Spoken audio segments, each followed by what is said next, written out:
Well, hello. I'm going to give you some tips on riding the Empire Builder. I have been round trip on the Empire Builder. I did that in the winter time. I thought it would be good since I live in the South. Thought it would be good to see some snow again, which was interesting. And I don't know how it is in the summertime when I think most tourists, I didn't see very many tourists on my winter trip. I went after Thanksgiving. So the Empire Builder, it's an interesting train. The Empire Builder goes from Chicago to Seattle or Portland. It splits. Can't think of the name of the town now. Whoever knows, put it in the description box. It's in Washington State though. It does split off, which is totally strange and odd to me. So this train, I found out in the wintertime, I found coming back, there were a whole lot of skiers that came back from, gosh, I can't think of the name of the towns now, but a lot of ski resorts there in Montana. Maybe we'll just say I know it's Montana. So, first question, I'm only going to go one way. I'm going to go one way. Which way would you go? East, west, west, east. I would go west to east, most definitely. You will see, to me, this train from the long distance trains did not have as much variety of views as definitely as the California Zephyr, and for as long a period of time, and also for Southwest Chief. I mean, Southwest Chief had a lot of desert, and they had mountains and desert and a lot of plains, but I didn't see as much views. Now, if you're going west, if you're going to go west, when you get to Montana and you get to Glacier National Park, that is the view around there. That's going to be overnight. You're going to miss it. So definitely one way, go west to east so you see Glacier National Park. But if you're going to go west, I would suggest to get off. If you're in the summertime, a lot of places are closed in the wintertime. The park is closed in the wintertime for camping and that type of thing, and cabins. So get off at the park. Near the park, there are plenty of cabins available. It's beautiful there. Any place in Montana that it stops looks to be beautiful for a layover and a stopover. Stay a few days, which I did not. It was the winter time. I just went straight there, straight back. So that would be the place to get off. Anywhere in Montana, particularly around Glacier National Park, if it's in the summertime and they're open. Okay? Where do I want to go? Do you want to go to Seattle or you want to go to Portland?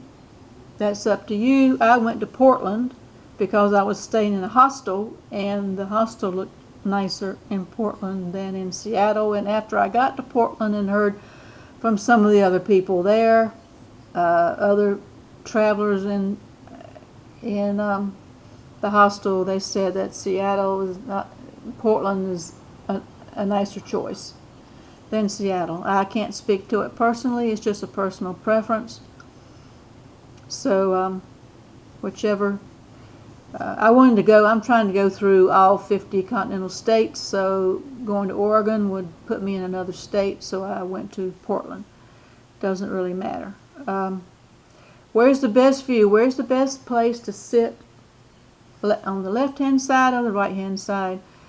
Lounge car. So what I'm saying to everybody, if you're on a train that has a lounge car, that's always where the best views are. The views are not going to be 100% on any side. It's going to be on one side for a while, another side for a while. That's what I found out on all the long distance trains I've been on. So if you don't want to be disappointed, go into the lounge car. Even if you have a sleeper, I think you see a whole lot more in the lounge car. Another thing is, do I go coach or do I go sleeper? Somebody's decided to mow grass out there. If you hear that, I'm sorry. I apologize. Sleeper, doesn't matter. It's doable. It's very doable in coach. I went in the wintertime, and when I went in the wintertime, except for around the ski resorts, the car wasn't that full. I stretched out and slept. I didn't have anybody staying with me on the way back. On the way back, particularly, going was different. Going out west was different. The train was pretty much full. Coming back, it was not. And for a long time, I had both seats to myself, so I just stretched out and I could sleep and I could rest and do what I wanted to do. I did get a sleeper car in Minot, North Dakota, coming back. I'm glad I did, because I was ready to, on this train in the wintertime, it was the roughest ride for me as far as physically, because I am up there in age, and for some reason the wintertime, I think I travel better in the summer. So I did in Minot, North Dakota, at 9:30 at night. I switched from coach to sleeper so I could sleep and lie down and just rest a little bit through Chicago, and I knew there wasn't going to be any kind of scenery. So that's what I did. You can do that. You don't have to do 100% coach or 100% sleeper. You can mix it up however you want to. The last thing I want to say about this train going west, from east to west, and at night, I had really, really big problems with altitude coming off the mountain. It was at night. I couldn't see anything. My head was exploding. So I went down to the cafe car, see if they had some gum. Didn't think they did. Carry gum, carry whatever you can. I went down there to get some tea, thinking maybe that would help. I didn't know what it was, but I talked to the cafe car attendant, and he said we were coming off the mountain, and it was altitude difference, and when they came off the mountain pretty quick. And so it was air difference. So keep that in mind if you're going west, to have something for that. I don't know what the best thing is. Speak to a pharmacist. I'd speak to a pharmacist or your doctor, see what the best thing is. My head was about to explode. That's the only thing that happened on that train. But that's just me personally. It won't happen to everybody. But just keep that in mind. Coming back, I had no problems. But it was going. I think coming back, it was in the daytime. That may have had something to do with it. I don't know. But I'm rambling, but it was a great ride. It's a great train.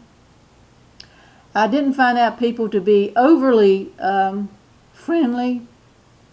I mean, the other passengers, it was more of a business trip. They were riding from place to place. A lot of local people.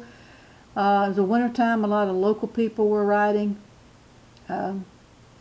We got caught in a sleet storm overnight. It was 50-mile-an-hour winds. Not wind gust, winds. So that part was interesting. But I had a great time. It's a great ride. So if you have any questions that I didn't cover, if you have any questions, please post them in the comment sections below.